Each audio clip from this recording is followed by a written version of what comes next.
عام 1939 إلى 1945 هي الحرب العالمية الثانية، ومنها تعلمنا قصة نوعا ما غريبة عجيبة، وهي مو من المفترض إن نصدق الناجين أو الرابحين، لأنهم ما راح يظهروا القصة الكاملة.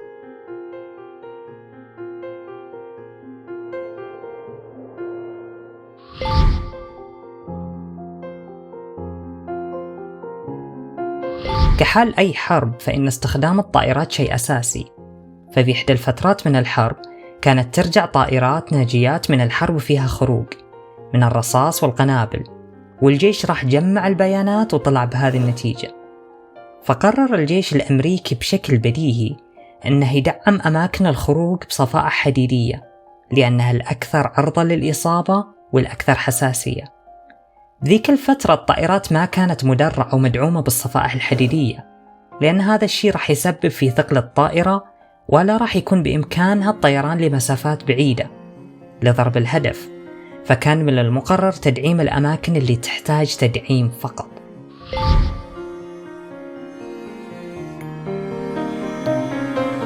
وقبل ما يبدأ الجيش بتدعيم الأماكن هذه، طلع لهم شخص اسمه إبراهام وولد، وقال أكبر خطأ تسووه هو تدعيم المناطق المصابة.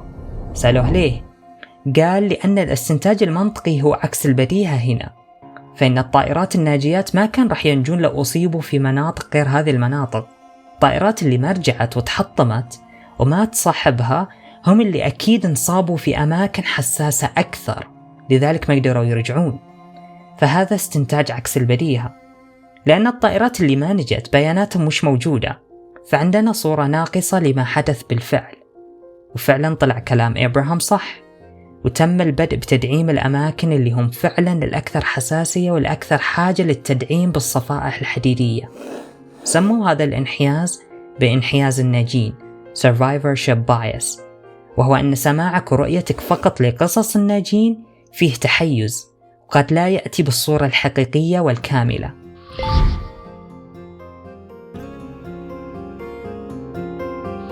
أعطيك مثال آخر، لو سألت أي متزوجين عن سبب سعادتهم راح يعطوك حكم كويسة وإيجابية، مثل ناظر للجانب الإيجابي لشريك حياتك، تعاونوا وتساعدوا مع بعض. حلو الكلام، لكن في دراسة بألمانيا جابت 2500 أشخاص متزوجين وراقبت حياتهم لمدة 10 سنوات، واكتشفوا أنه أغلب اللي ظلوا سعيدين وكملوا زواجهم هم من الأساس أشخاص سعيدين وإيجابيين في حياتهم قبل لا يتزوجوا ويتعرفوا على بعض أصلاً. وأغلب اللي طلقوا هم قبل الزواج وقبل حتى ما يتعرفوا على بعض أشخاص بؤساء وغير سعيدين. ففي الدراسة تبين أن السعادة ما قبل الزواج والتعارف هو شيء وعامل غاية في الأهمية في استمرار الزواج. فالناجين صاروا هم اللي يحددوا شروط النجاح، وقد هم بأنفسهم ما يعرفوا سبب نجاح فرصتهم من البداية. لكن الغير ناجين واللي طلقوا ما راح تسألهم ليه ما نجحت حياتهم مع بعض.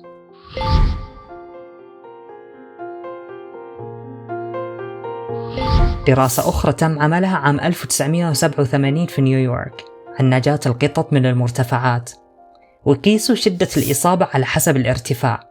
مثل ما هو بديهي، عدد وشدة إصابات القطط أقل بالطوابق السفلى مثل الثاني، لكن تكون الإصابة أشد لما تكون من طابق أكثر ارتفاعا مثل الطابق السادس.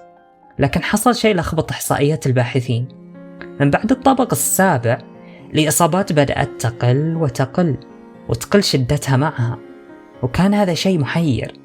وكانت هناك تفسيرات كثير لمتلازمة الأماكن الشاهقة هذه أو High Rise Syndrome، لكن حطوا تفسير لاحقا أن الإحصائيات اللي عندنا للقطط الناجين فقط. القطط اللي ماتت من هذا المرتفع ما عندنا إحصائياتهم. القصة ناقصة هنا، فما نقدر نقيس إحصائيات القطط الناجين ونقول خلاص فعلا كل ما ارتفع الطابق من بعد السابع كل ما زادت فرصة نجاة القطة.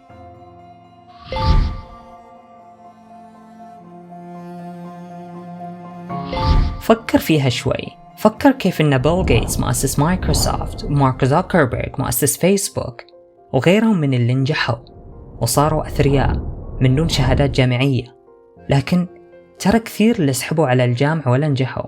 لكن وينهم؟ ما عندنا إحصائياتهم بياناتهم.